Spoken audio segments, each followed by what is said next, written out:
मुंबई महापालिका हा भ्रष्ट अधिकाऱ्यांचा अड्डा बनलाय। लाचखोरी प्रकरणात अडकलेले भ्रष्ट अधिकारी अजूनही सेवेत कार्यरत आहेत, तर 68 जण चौकशीपूर्वीच निवृत्त झालेत।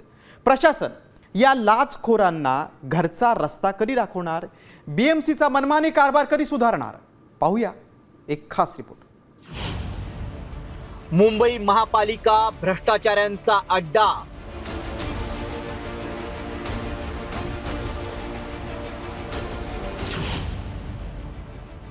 लाचखोरीतील 112 अधिकारी खुर्ची सोडेनात।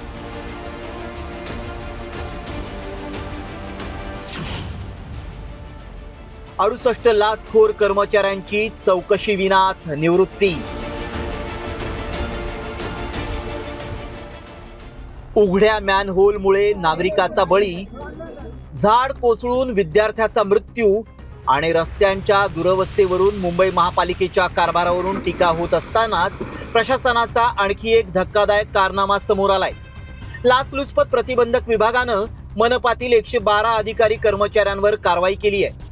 मात्र तरीही या प्रकरणातील आरोपी कर्मचारी मोठ्या तोऱ्यात खुर्चीला चिकटून बसलेत। यापेक्षा अजब आणि गजब म्हणजे धिम्म प्रशासन आणि आपसातल्या लागेबांध्यांमुळे चौकशी विनाच 68 जणांनी निवृत्ती घेतली आहे।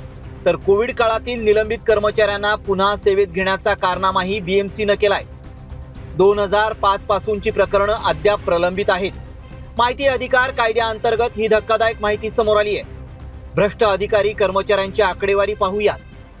33 उपअभियंते, 13 सहाय्यक अभियंते, 13 कनिष्ठ अभियंते, 48 स्वच्छता कामगार, 24 मजूर, 6 मुकादम आणि 6 शिपाई।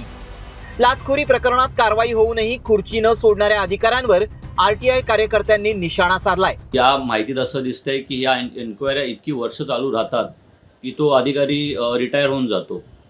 तसेच काही जे निलंबित अधिकारी आहेत त्यांना कोणतं ना कोणतं कारण देऊन परत कामावर घेतलं जात आहे, कारण की सगळ्या अधिकाऱ्यांना माहिती आहे की एसीबीचे केसचा काही मोठा परिणाम होत नाही आहे आणि म्हणून भ्रष्टाचाराची भीती कोणत्याही अधिकाऱ्याला नाही आहे। कुठे प्रॉसिक्युशन होईल, कुठे आपण तुरुंगात जाऊ अशी कोणत्याही प्रकारची भीती या अधिकाऱ्यांना नाही आहे आणि यामुळेच मला वाटतं भ्रष्टाचार खूप वाढत चाललेला आहे। महापालिकेच्या खासगी सुरक्षा रक्षकांच्या निविदेमध्ये कोट्यवधींचा गैरव्यवहार झाल्याची बाब नुकतीच माहिती अधिकारात उघडकीस आली आहे।